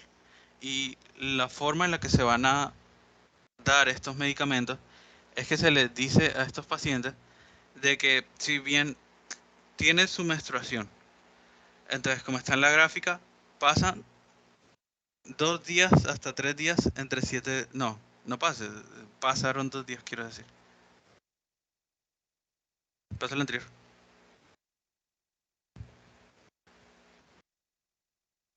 Eso. Pueden pasar desde 2 hasta 3 días. Entonces, entre 2 hasta 3 días es después de la menstruación es que se puede aplicar el tratamiento con Omifin, con el citrato de clomifeno, y esto va a ser durante un periodo de 7 días hasta 10 días según las guías. Y una vez pasó este periodo, ya en el día 11 hasta el día 15 es que se espera que el resultado de este tratamiento que se dio previamente permita la ovulación, y es cuando está recomendado que la paciente tenga relaciones sexuales para así tener mayor oportunidad de quedar embarazada. Y ahora sí pasa.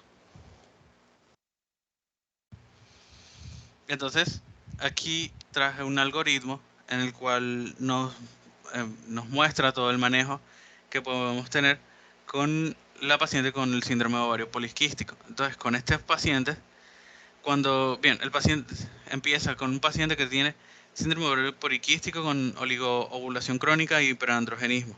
Entonces, primero empezamos con el tratamiento no medicamentoso, modificación del estilo de vida, dieta, ejercicio, evitar alcoholismo, tabaquismo y psicoterapia. Entonces, conforme sea la causa, aquí tenemos trastornos menstruales, hirsutismo, infertilidad y deseo de estar embarazada y los riesgos generales de salud. Entonces, si la paciente presenta trastornos menstruales, está indicado lo que serían los anticonceptivos hormonales y los progestágenos cíclicos. Con respecto al tratamiento para el hirsutismo, están los anticonceptivos hormonales, los antiandrogénicos, el tratamiento cosmético, como sería ya la depilación. Para tratar la infertilidad, pues la inducción farmacológica de la ovulación, ya con el citrato de clomifeno. Y los riesgos generales de salud para tener el manejo, pues es un manejo multidisciplinario, y también pues aplicar metformina, antihipertensivo, estatina según el paciente lo requiera, y también pues un tratamiento con nutrición. Entonces en la siguiente parte tenemos pues la continuación si el paciente quiere quedar embarazada. Entonces si el paciente no tiene ovulación, entonces primero, modificación de estilos de vida y ejercicio. Y esto acompañado de clomifeno, de 50 hasta 200 miligramos por día. Entonces, aquí pasamos a la parte que pues tiende a repetirse en este algoritmo, en el cual pues confirmamos la ovulación. Sí, entonces se continúa el protocolo de manejo de fertilidad normal. Entonces, si no está confirmada, se combina clomifeno con metformina, la cual los objetivos de esta indicación de medicamentos es para disminuir el peso, con tratamiento de dieta que esta paciente baje de peso sin mejorar de hasta un 30 o un 40% sus probabilidades de quedar embarazada, y seguimos con el clomifeno para promover la ovulación. Entonces pasa al siguiente parte del algoritmo.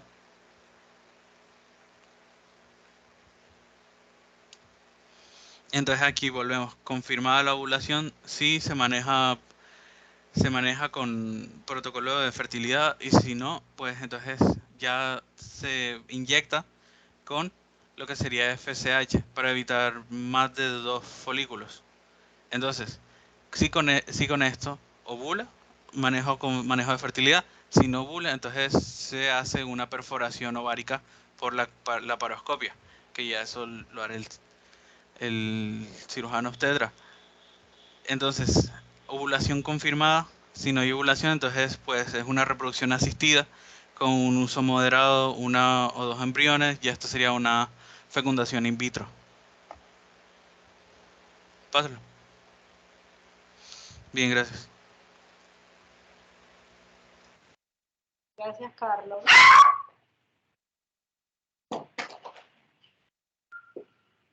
Bueno, como vieron la parte de la fisiopatología, en el caso de las amenorreas secundarias de tipo hormonal y metabólica, pues creo que explicarlas un poco más no tendría sentido porque César se encargó de explicarlo de forma bastante amplia. Un minuto, por favor.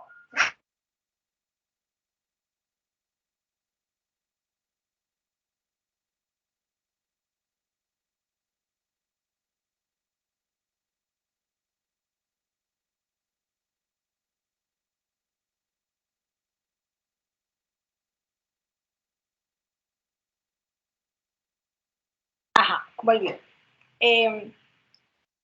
Como les decía, la parte fisiopatológica, tanto metabólica como hormonalmente, pues César la explicó bastante bien. Recordemos que entonces, como les decía al principio, la principal causa de amenorrea secundaria, el embarazo.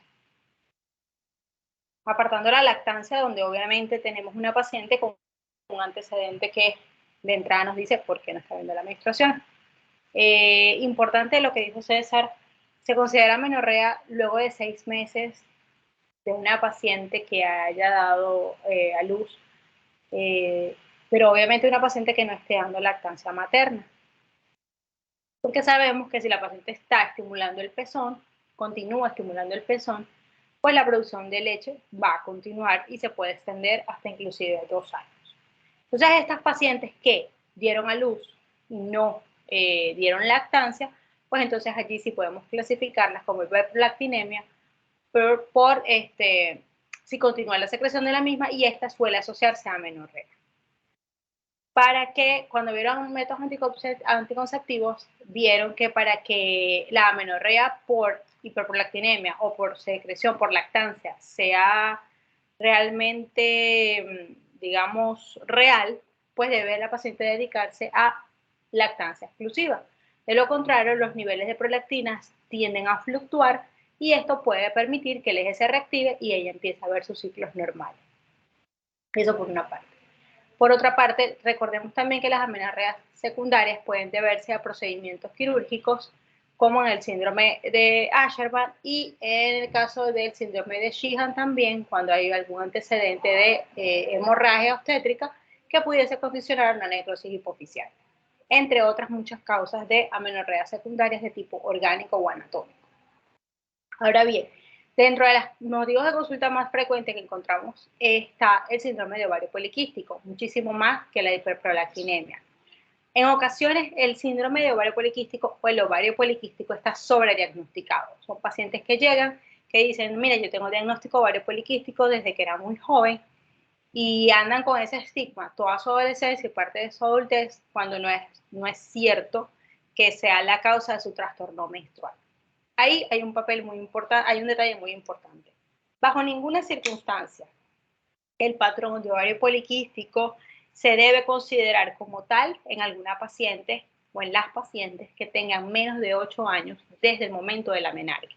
Es decir, si mi paciente se desarrolló a los 10 años, yo no puedo diagnosticar un patrón poliquístico ovárico antes de que transcurran 8 años posterior a la menarquia. ¿Por qué? Porque esos ovarios no presentan una maduración completa y pueden presentar este aspecto poliquístico o multifolicular que suele dar confusiones al momento del diagnóstico. Sin embargo, si esta paciente, digamos de 15, 16 años, se nos presenta aparte con amenorrea u oligomenorrea y signos de hiperandrogenemia, o es decir, hiperandrogenismo, ya es otra condición donde sí podemos considerar el diagnóstico, pero no es el único diagnóstico que tenemos que establecer.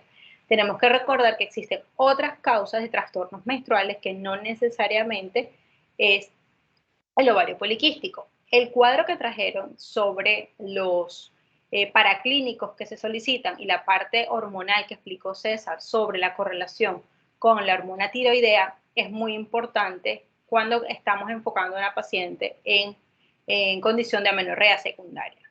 Es decir, por más que mi paciente consulte con amenorrea secundaria y yo la vea gordita e hirsuta, no quiere decir que no voy a pedir el resto de los paraclínicos para evaluar si existe alguna otra condición aparte de un hiperandrogenismo por un ovario poliquístico. Tengo que evaluar, como vieron, la parte de la resistencia insulínica, tengo que pedir mis glicemias, mis curvas, mis niveles de insulina, calcular mi índice OMA, establecer, es decir, el índice de resistencia insulínica para poder abordar de forma adecuada a esta paciente. Tengo que descartar patología tiroidea porque en algunas ocasiones encontramos pacientes con ovario poliquístico e hipotiroidismo, por ejemplo. Entonces tenemos que solicitar siempre en estas pacientes como paraclínicos, TSH, T4 libre, tenemos que pedir prolactina, FSH y LH. No recuerdo que hayan mencionado dentro de los paraclínicos, no recuerdo, solamente entrecortando un poco la conexión, y de hecho un momento que el Teams me sacó la relación del laboratorio de LH-FSH. Como bien explicaron, normalmente estas pacientes tienen niveles de LH muy elevados, que es lo que nos condiciona también el hiperandrogenismo. Dentro de los laboratorios no es solamente establecer los valores absolutos de FSH y LH, sino establecer esa relación. Cuando los niveles de LH duplican la FSH, es decir, esta relación de LH sobre FSH es mayor a 2, eso es un criterio de laboratorio también a favor del ovario poliquístico. Y es otra interpretación que se le da, o otra utilidad que se le da a todos esos laboratorios que le pedimos. Pedir niveles de estradiol y de progesterona en estos pacientes realmente no es tan relevante. De entrada lo que tenemos que pedir es TSH, FSH, LH, prolactina, testosterona, dihidroepiandrosterona, androstenediona, cortisol para buscar diferentes orígenes a este hiperandrogenismo que podemos estar evaluando en la consulta. ¿Ok? Con la ecografía podemos, como ya ustedes muy bien saben, correlacionar cómo están los niveles estrogénicos de esta paciente. Si es gordita, sabemos que debe tener cierto tenor de estradiol, independientemente que el origen sea ovárico o sea periférico. Y obviamente en estas pacientes debe estar la progesterona disminuida porque son pacientes con ciclos anovulatorios. Entonces, estas dos hormonas pues no tienen mucha relevancia a menos que estemos en un contexto de una paciente que desee quedar embarazada y queremos verificar si está ovulando. Allí pedimos progesterona el día 21 del ciclo, siempre y cuando sean ciclos regulares de 28. Si no, tenemos que considerar 7 días posterior a la fecha probable de ovulación. Una de las características de estas pacientes con ovario poliquístico es que presentan una fase lútea corta. Por lo tanto, en algunas ocasiones falla el cálculo de la fecha probable de ovulación y falla un poco esa capacidad que tenemos de predicción para ovular y dirigir las relaciones sexuales. Otra cosa que es importante, que tampoco vi que mencionaron, es qué anticonceptivo voy a seleccionar yo para el manejo de esta paciente. Llega mi paciente a la consulta, normalmente son pacientes jóvenes, que dicen que no les viene la menstruación, que sus ciclos son irregulares. Cuando veamos, bueno, desde ya deberían ir repasando, igual cuando veamos sangrado uterino normal, vamos a ver las nuevas definiciones de ciclos normales. Cuando estudian por los libros, los ciclos dicen que son de 28 más o menos 7 y ese rango se modificó. Entonces, cuando vayamos a la clase de sangrado uterino normal, vamos a poder ver cuáles son los parámetros que se considera un ciclo normal y cuando hablamos de ciclos regulares y ciclos irregulares. criterios o parámetros que deberían ir revisando para que puedan, de hecho, orientar a la paciente en la consulta. ¿Y cuánto es la duración de un ciclo normal? Entonces nos llega una paciente que obviamente el interrogatorio nos dice, doctor, es que yo veo menstruación cada mes y medio, cada 2 meses. Pues obviamente ahí estamos en presencia de oligomenorreas. Entonces uno dice, bueno, tu índice de masa corporal está en 30, 31, por ahí ya vas raspadita, aparte vemos un poquito de acné, quizás no vemos hirsutismo, pero estamos viendo otra manifestación de hiperandrogenismo. Tenemos que evaluar bien, buscar signos de resistencia insulínica, o sea, buscar la acantosis, tenemos que ver cómo está la implantación del vello, si hay vello periareolar, si hay vello en línea media, infraumbilical, cara interna de muslos, si hay aumento en la pigmentación de esas zonas también. Entonces, el examen físico de estas pacientes realmente nos puede dar una muy buena orientación sobre el diagnóstico. Y también para establecer qué paraclínicos voy a pedir. La presencia de secreción a través de los pezones, obviamente también me orienta. Aunque sé que estas pacientes con trastornos de la menstruación tengo que pedir prolactina, obviamente al ver la secreción, pues ya yo me voy haciendo un poco más la idea de qué tiene y le puedo explicar a la paciente y la puedo orientar. Y explicarle sobre todo la importancia de los paraclínicos para poder establecer un diagnóstico y un tratamiento adecuado. Entonces, cuando vamos a escoger el anticonceptivo en estas pacientes que queremos regularizar el ciclo y en quienes ya tenemos un diagnóstico de SOP, tenemos que escoger un anticonceptivo cuyo progestágeno tenga efecto antiandrogénico. Hay progestágenos que son proandrogénicos, entonces este progestágeno no nos sirve en la paciente. Si yo le coloco, por ejemplo, a mi paciente que tiene un ovario poliquístico, un anticonceptivo, de esos que dan que eran los que practican, ya un momento. Dios mío. Pero ya estamos viendo entonces.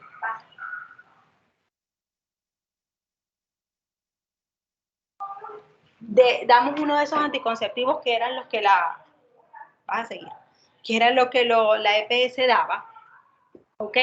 Que eran los que tenían etinilestadiol y levonorgestrel, le estamos dando un progestágeno con una potencia androgénica. Entonces, esa paciente con ovario poliquístico no va a mejorar, por el contrario, nos va a llegar al control y nos va a decir, doctora, tengo más acné, estoy más gorda, me salió el pelo, está más grueso, estamos empeorando la situación. Entonces, al momento de seleccionar el anticonceptivo, tenemos que estar seguros que estoy colocando uno con potencia antiandrogénica. El anticonceptivo que por excelencia tiene mayor poder antiandrogénico es la ciproterona, el progestágeno, perdón. Entonces, tenemos que conseguir anticonceptivos, tenemos que prescribir anticonceptivos que contengan etinilestadiol más ciproterona. Que mi paciente tiene síndrome premenstrual, bueno, puedo utilizar la clormanidona, que también tiene efecto antiandrogénico. No, que mi paciente tiene aparte sangrados menstruales abundantes, bueno, entonces voy a escoger la combinación de etinilestadiol con dienogés, porque el dienogés, aparte de su efecto antiandrogénico, tiene la particularidad de que permite disminuir o produce disminución de la cantidad de sangrado menstrual. Entonces, al momento de escoger un anticonceptivo en estas pacientes, hay que saber bien qué estamos indicando, porque muchas veces encontramos pacientes en la consulta que vienen con levonorgestrel y no es el progestágeno indicado en pacientes con ovario poliquístico.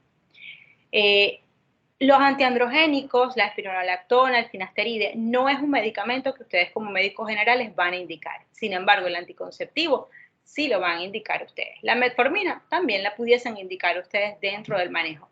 El Simaquin no lo van a indicar ustedes como médicos generales porque la estimulación ovárica para ovulación tiene muchas complicaciones como la hiperestimulación del ovario y hace una paciente que tiene la fiebre, dolor abdominal, termina en urgencia. Entonces, la estimulación ovárica no la van a usar ustedes como médicos generales. En conclusión, en cuanto al tratamiento, ¿qué deben conocer ustedes? Cambios de estilo de vida, ejercicio, dieta. Debe la meta bajar ese 10% del peso, porque normalmente con esa reducción del 10% los ciclos se suelen regularizar, la paciente se siente mejor, la paciente comienza a mejorar tanto la piel, el cabello, ay Dios mío, y con el ejercicio baja de peso. Con el ejercicio baja de peso. y en la medida en que esta resistencia insulínica con la dieta mejora, la paciente también dice, estoy bajando mucho más rápido de peso. Ahora sí ya no quedo todo el tiempo gordita, por más que me mate de hambre, por más que haga ejercicio, sino que empieza a haber mucha mejor respuesta. Entonces, y a eso ustedes le van a sumar el anticonceptivo. ¿Cuál? Pues uno que tenga ciproterona, uno que tenga dienogés, uno que tenga clormanidona o drosperinona. El que tiene mayor potencia antiandrogénica, ciproterona. ¿Cuál es? El Diane, el Isbela y el famoso Facetix. Los más viejos del mercado, pues Facetix, obviamente, y el Diane 35. Son los que son recontra reconocidos porque son bastante viejos. Y aparte tenemos esas moléculas nuevas que les estoy diciendo, como el dienogés. ¿Ok? Entonces, esos son como, hay suplementos que se utilizan también para el ovario poliquístico, como es el mioinositol, que se ha visto mucha mejoría en cuanto a la parte metabólica, porque esta molécula nos permite disminuir los niveles de testosterona y aumentar los de la globulina transportadora de esteroides sexuales. Y se puede utilizar como un suplemento. No es un tratamiento específico para ovario poliquístico, simplemente contribuye como suplemento el tratamiento en estas pacientes. ¿Ok? Creo que César iba a preguntar algo de los macroadenomas. Los macroadenomas los opera el neurocirujano. Y sé que hiciste otra pregunta, pero no me acuerdo y no la anoté. ¡Auch! No me acuerdo. ¿Cuál era la otra pregunta, la otra duda que tenía sobre el manejo? ¿Qué te pasa? Profe, la derivación, o sea, ¿en qué punto uno deriva ginecología y en qué punto gineco deriva endocrino? O sea, no sé. Normalmente el gineco deriva endocrino cuando hay múltiple afectación hormonal. O sea, tenemos un hipotiroidismo, aparte de la hiperprolactinemia, ahí podemos remitir o valorar conjuntamente con endocrino. Si es una hiperprolactinemia pura, la maneja ginecología solamente. Y en algunos casos hasta el hipotiroidismo, pero realmente lo ideal es que ya, si hay 2 o 3 alteraciones hormonales, pues se maneje de forma conjunta con endocrino. Dime, Juan. Doctora, yo tengo una pregunta con respecto a la evaluación de la amenorrea secundaria. Cuando hablamos de amenorrea hipotalámica funcional, ¿usted la vincula más que todo con la parte del ejercicio excesivo, el estrés y la pérdida de peso, o a un evento más que todo neuroadaptativo de la hipófisis?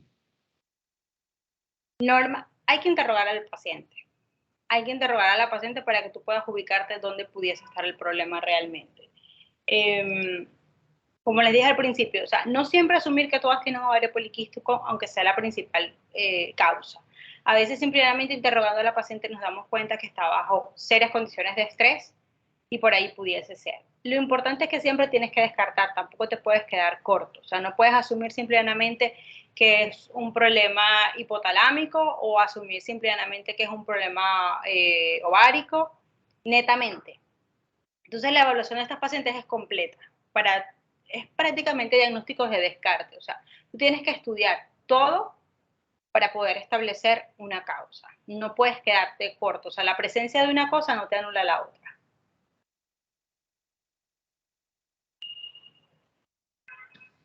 Ok, Doc. Y cuando yo hablo del término amenorrea hipotalámica funcional, o sea, yo leía que era más que todo, o sea, habían varias bibliografías que la vinculaban con esas causas, pero había otra que solamente decía que era algo como aislado, algo que no tenía una explicación, pero que tampoco era muy relevante. Por eso es que, para que tú digas que tú tienes una amenorrea hipotalámica sin causa aparente, ¿qué debes haber hecho antes? Descartar las causas aparentes. Entonces, normalmente, mira, en el 98% de las pacientes hay algo, hay alguna causa. Esas amenorreas idiopáticas o funcionales sin causa aparente son sumamente raras, o por lo menos no consultan, no sé, pero siempre, la paciente que llega a la consulta siempre tiene algún trastorno de tipo hormonal o metabólico, inclusive mucho más que el orgánico. Ah, listo, Doc, gracias. De nada. ¿Alguna otra duda? Doctora, yo tengo una pregunta. Dime, Silvana. Si cuando hablamos de amenorrea primaria, bueno, bien nos referimos ya sea a la ausencia de menstruación, de la primera menstruación, ya sea a los 14, 13 o 14 años que no tenga caracteres sexuales o 15, 16 que sí tenga caracteres sexuales. Y acá hablando ya de la secundaria, me refiero a que ya previamente ya ha tenido menarca y se fue o sea, que previamente ya haya tenido menstruación y se fue y no le ha venido más. Esa sería la única diferencia que yo sacaría clínicamente, o habría más diferencias. Sí, no. La diferencia principal es esta. En la primaria nunca vio menstruación. La secundaria ya vio y ahora se le presentó la ausencia de la menstruación. ¿Y qué otra diferencia podría sacar yo aparte de esa, doctora? Normalmente la edad de la presentación. O sea, la paciente con amenorrea primaria no te va a consultar a los 35 años ni a los 25 años. La amenorrea primaria te consulta en la adolescencia. O sea, si quieres sacar no les voy a preguntar diferencia entre amenorrea primaria y secundaria, pero normalmente esas son las principales. O sea, la edad, el antecedente de no haber visto y la edad de consulta de la paciente. Porque las causas, tú en ambas puedes tener causas anatómicas, puedes tener causas hipotalámicas, puedes tener causas hipofisiarias, puedes tener causas ováricas. Normalmente la amenorrea secundaria no cursa con un trastorno de tipo genético, ¿ok? Es una paciente XX, sin problema, porque por eso ella logró alcanzar su desarrollo de caracteres sexuales secundarios y ver menstruación en un momento inicial. O sea, que es muy probable que en una amenorrea secundaria no hayan los síndromes. No, es muy probable, no debería. No debería haber, porque es una paciente que alcanzó su desarrollo normal. Ok, Doc, gracias. De nada. Hiroki, ven acá. Dime, Juan. Doctora, yo había leído que en la secundaria, hablando de la insuficiencia ovárica prematura, esa también se vinculaba a un síndrome que de cromosoma X frágil, pero no sé qué tan frecuente sea, o no sé si eso sea así. Es muy poco frecuente. Normalmente las fallas ováricas las vemos por tardía, o sea, en pacientes con amenorrea secundaria. Las vemos es por infecciones, quimioterapia, cirugía, no por trastornos cromosómicos. El trastorno cromosómico normalmente se asocia con amenorrea primaria. Ok, Doc.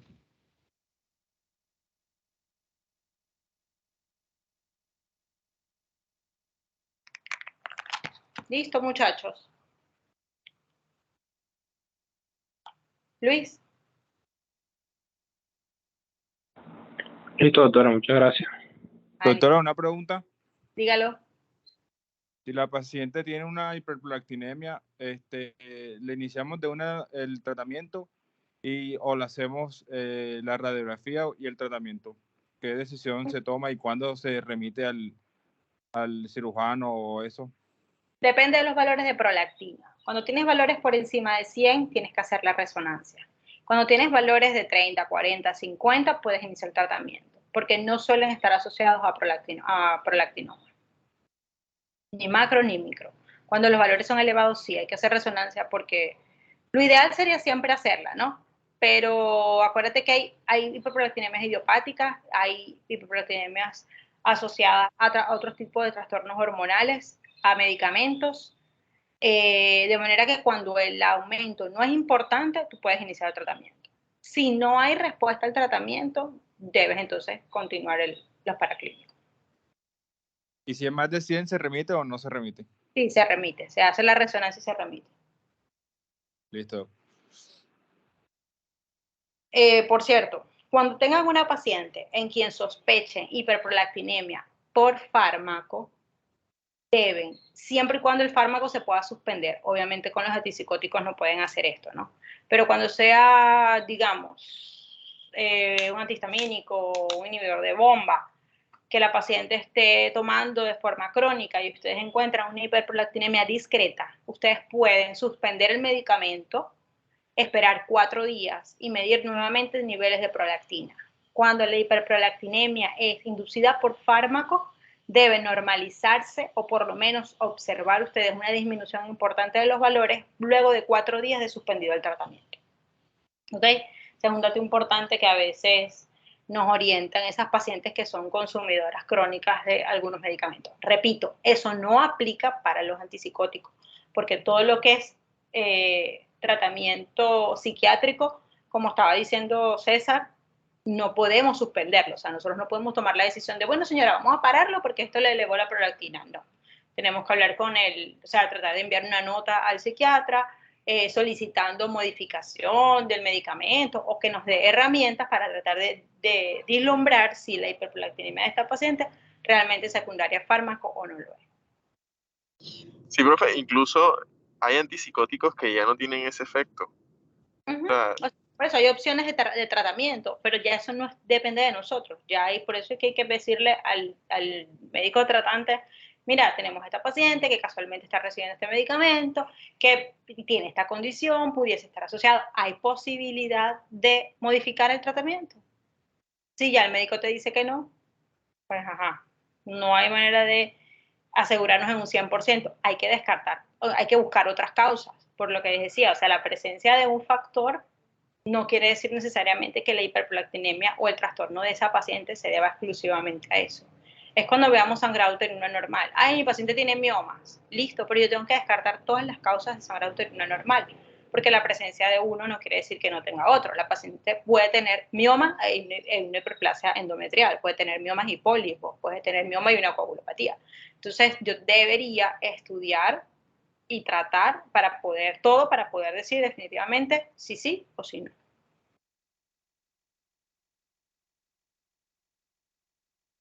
¿Listo?